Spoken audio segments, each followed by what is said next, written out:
6-1, Kenny. What a wonderful result for you. I bet you're pleased, eh, Kenny? We're over the moon, Bill. Absolutely delighted.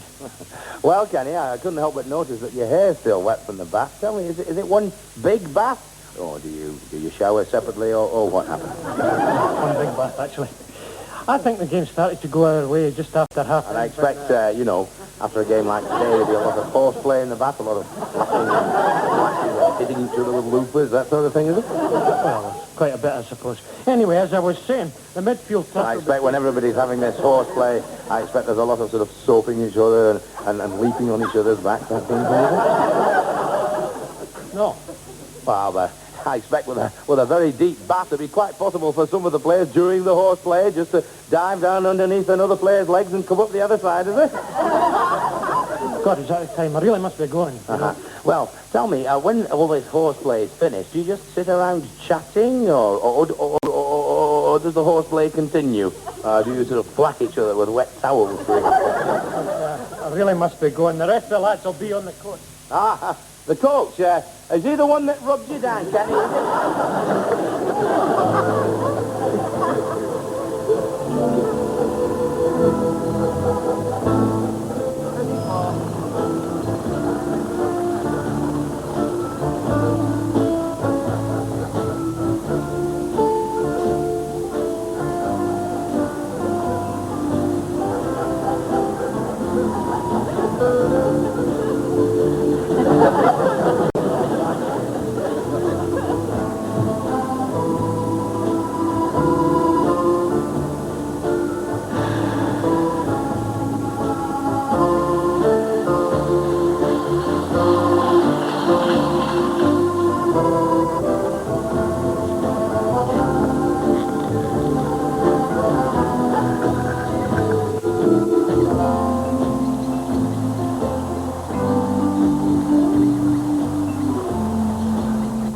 Comment ça va, ta mère?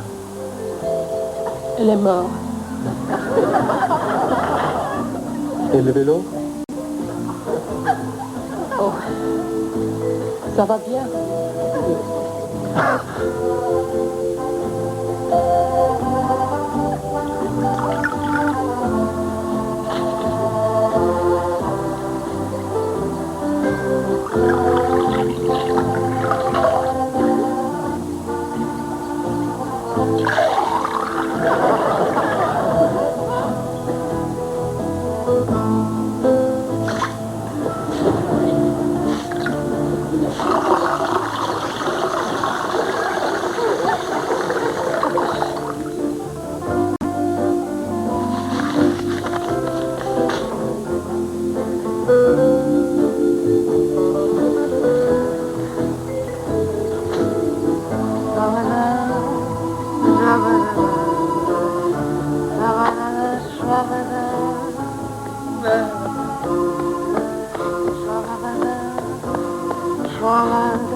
Qu'est-ce que c'est? Avez-vous une cuillère?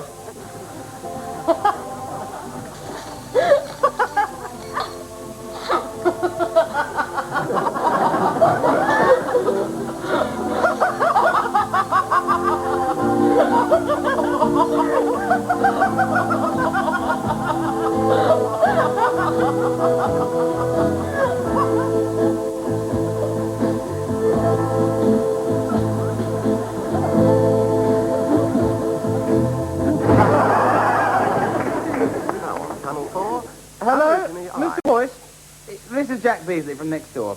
Look, there's a sociable and an unsociable time for your wife to use these gadgets, and I'm sure you'll agree this is an unsociable time. Yes? Yes, that's as maybe. Look, the thing is, I'm videoing at the moment, and your wife is causing a lot of interference which is coming out of the tape, thus rendering it scarcely worth watching. Yes. Yes. Oh, come on. Surely there's no harm in her turning off a kidding machine for a couple of hours now and again.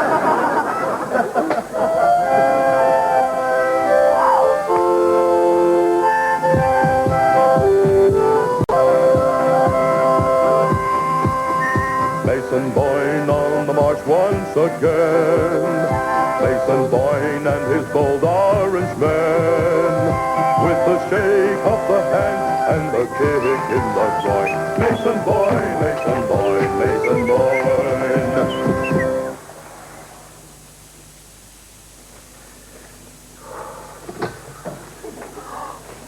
Oh, hello, Morag. Oh, dear, dear, dear, dear. The moral decline of our society, eh? I went down to the video shop yesterday, you know, and I was disgusted. In fact, I said to the guy who runs it, I says, I'm disgusted. Showing all that stuff, having it on display where young people can get corrupted. Oh, yes, you mean that I spit on your zombie. No more, I do not mean I spit in your zombie. I am talking about the 3-hour video of the Pope's visit. And of course, I said to him, where's your 3-hour video of the Battle of the Boyne then? And there was an embarrassing silence, because of course he didn't have one. Ah, well, I'll be back down to check it today. Just make sure the old Red Sox video is in exactly the right place, the bin. And just settle it like gentlemen, unless he specifically wants his windows broken, of course. Why do you hate the Pope so much? Oh, Morag, you must be joking. Well, he seems all right to me. He's... I will not have talked like that in this house. And that's final. Talking as if the man wasn't the Antichrist, for goodness sake. But how do you know he is? Come on, Morag, concentrate, will you? Hey, look. Take the word Pope, right? Right? An anagram for the word E-pop. Right? A 4-letter word beginning with E, like evil. A rest of the case. And he's very clever too, Mr. Paul George Pope. Eh? Why do you think it is that he doesn't let his followers have contraception? So they'll have hundreds and hundreds of babies. And soon this wonderful Protestant state of ours will be turned into a zombie satellite of Rome. Eh? Really? Yes, really. Well, would you deny what's in the Bible? Would you, Morag? It's all here. Matthew chapter 2, verses 1 to 10. All you have to do is jumble the words up a bit.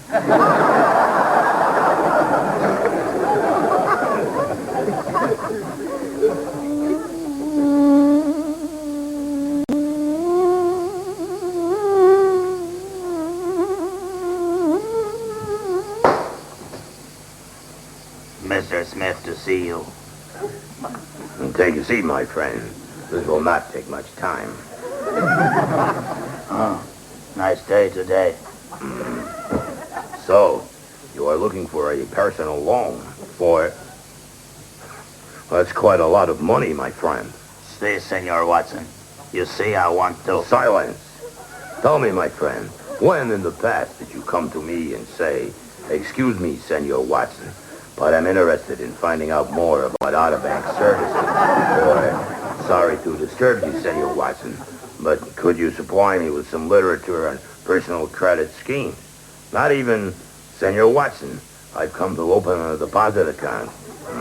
Please, Senor Watson, if you will let me explain. I will let you explain, my friend. You have until the music stops.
Bennett ad-lib. No.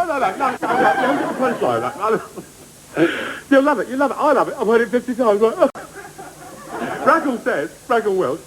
Rackle Welch says, who has been rummaging around in my drawers?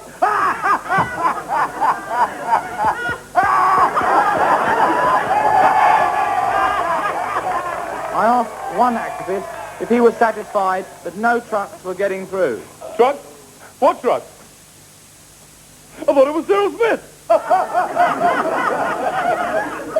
Black. Oi, he isn't a blackleg. He always walks like that. With strong feelings on both sides, the dispute has brought with it allegations of police brutality. Well, darling, I was grabbed by the bobbies. Wait for it, bobbies, I said. One of them looked at me credentials, and the other one comes and kicks me in the picket line. Don't worry, folks. He still has a huge potential. The cause of the dispute has been the sacking of a northern double act from a Luton night spot when they failed to deliver any jokes about Barry Manilow's nose. It's a case of pure victimization of two wonderful professionals, of two very important artistes, Dickie Fish and Terry Chip. They're very dear friends of mine, and who incidentally bought 4 minibuses for the handicap last year, although they'd probably kill me for mentioning it. And there they are. They've been sacked. Oh, God. Well, that's all I've got to say. But I wonder what Frank Spencer would have said. Oh, Betty, Jessica's done a whoopsie on the cat. A BBC spokesman assessed the effect the strike was having. Well, I have to admit there are no new ideas getting through. So I suppose you might say it's business as usual. But there are enough old gags stockpiled to see us through to the Christmas specials and well into next year. Goodbye. You dirty rat. But naturally, the pickets had the last word. What a wonderful bunch of lads. I'd like to pay tribute to their spirit. I'd like to pay tribute to their determination. But most of all, I'd like to pay tribute to Mr. Elvis Presley. Glory, glory, hallelujah. Glory, glory, hallelujah. Do you know who killed Kennedy? Lee Harvey Oswald. Not the Disneyland version. You know who really killed him? No. He did. He did it himself. How did he do that? Well, if you knew 61 Cadillac Eldorado the way I do, right, you know there's enough room in the cocktail cabinet for at least 245. And a smart guy, right, with a piece of wood and a length of string to set it off with his foot. You do not get to be president unless you're pretty smart, right? Why did he make it look like murder? Because he was a Catholic. You know, if you commit suicide and you're a Catholic, you go straight to hell. Well, God would have seen that he killed himself. So he'd go to hell anyway. Yeah. Look, if the whole of the CIA and the whole of the FBI can't work it out, huh? What chance do you think God's got of getting it? So what was Lee Harvey Oswald doing in the book depository with a telescopic rifle? Getting himself into a whole heap of trouble. Why would he want to kill himself anyway? because he violently disagreed with his own policies. Violent death. Turbulent, grisly, blood-splattering death. A nightmarish concept, even for the ultra-sadomasochist to term fully comprehend, but a nightmare which descended on the Robinson family that hot, sticky night in August when the flesh-dripping hand of death pointed its venomous black-nailed finger in their direction. Mr. Robinson, an estate agent, lay dead at the foot of the attractive wide staircase leading to 3 very spacious rooms, a half-tiled bathroom with shower and separate WC, his bulky frame wallowing in a pool of his own blood, with his guts unceremoniously ripped out of his torso with the now silent electric hedge trimmer which remained, sentinel-like, embedded to the hilt in the open chasm of the lower abdomen. Mrs. Robinson, also an estate agent, was found in the fully fitted L-shaped kitchen with full range of appliances and attractive formica tops, but Mrs. Robinson was not preparing the evening meal. Straddled across the fitted oak breakfast bar, her body, oozing blood from the multiple stab wounds, had been systematically battered with a blunt instrument in such a wild and frenzied attack that slivers of her still tepid flesh were found clinging leech-like to the wipe-clean surfaces of the pine-paneled wall and ceiling. And finally, Bella Mad Hatchet Woman Robinson, Mr. Robinson's sister, who was staying with them after being released from a lunatic asylum, was found in the bathroom washing her hands. Scotland Yard were baffled.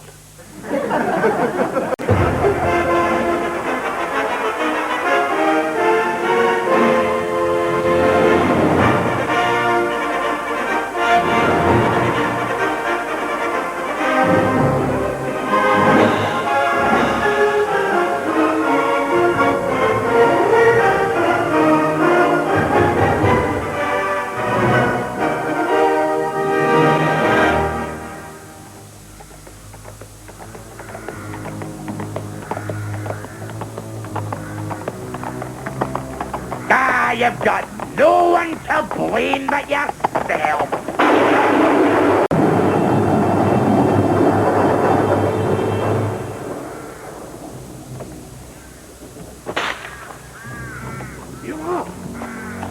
You are. Ah, there you are. Thank you for employing me, sire. Do you mind explaining to me why you've stopped the coach almost 3 feet from the entrance?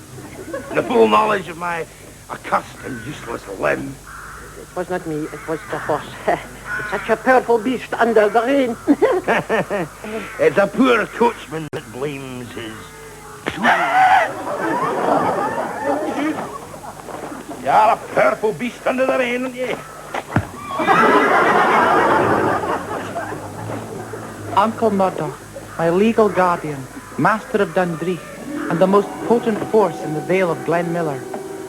Come on, dealer, get those anorexic limbs up these stairs. Oh, I'm right behind you, sire. What sinister judiciary of fate decreed that I, young Tom, should be domiciled under the same roof as such a brutal beast? Was it only a week last Thursday that I nestled happily and securely in the cosy Edinburgh abode of my dear parents?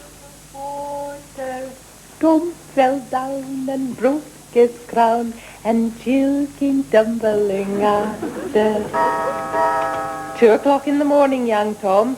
Time little people were in bed. Oh, must I, Mama? Oh, come on, Martha. Let the boy finish his comics and his cream buns. Really, Joshua, you spoil young Tom. Very well, you can stay up for another 3 hours, but not a second more, mind. Thank you, Mama. By the way, Tom, take this handful of gold sovereigns and pound notes. Papa! I want you to play truant from school tomorrow and just go out and enjoy yourself. Oh, There's thank a you, good Papa. boy. Papa? Mm-hmm. What would happen to our happy, secure, and cozy life if you and Mama were suddenly to drop down dead? Really, young Tom. No, Martha, it's a very sensible question. If anything were to happen to us, young Tom, I'm afraid you'd have to go and stay with your brutal Uncle Murdoch at the cold, sinister and unhappy estate at Dundreek. But never fret. The odds against your mother and I dropping dead simultaneously are about... Joshua!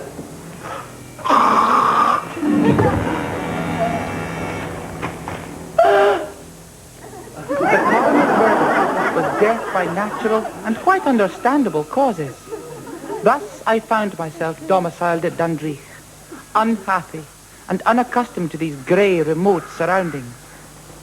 The year was 1746, and Bonnie Prince Charlie and the remnants of his tattered army were on the run from the dreaded Redcoats.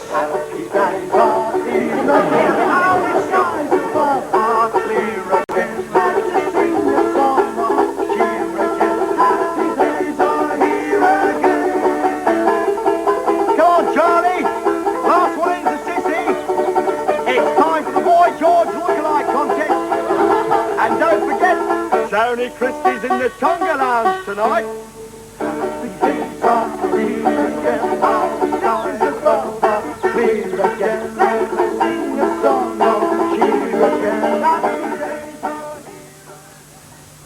Mystery abounded in that place. Why were the Redcoats such frequent visitors to Dundreek, making regular deliveries of I knew not what to a basement in the East Wing? Potatoes, Mrs. B, potatoes. And who was the beautiful woman in the portrait? And what possible motives could Uncle Murdoch have for inviting young virgins from the village to spend the night at Dundreek? Now, my dear, let's get you out of these nasty wet clothes. Wet clothes, sir? Surely you jest. No. Now, let's get you out of these nasty wet clothes. And what were the strange noises seeping from within the locked bedroom door?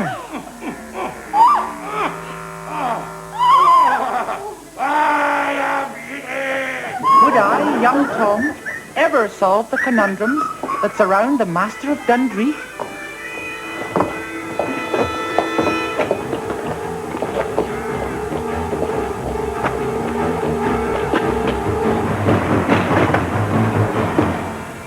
Curse those responsible for this incurable affliction. Curse the curse of Dundreek.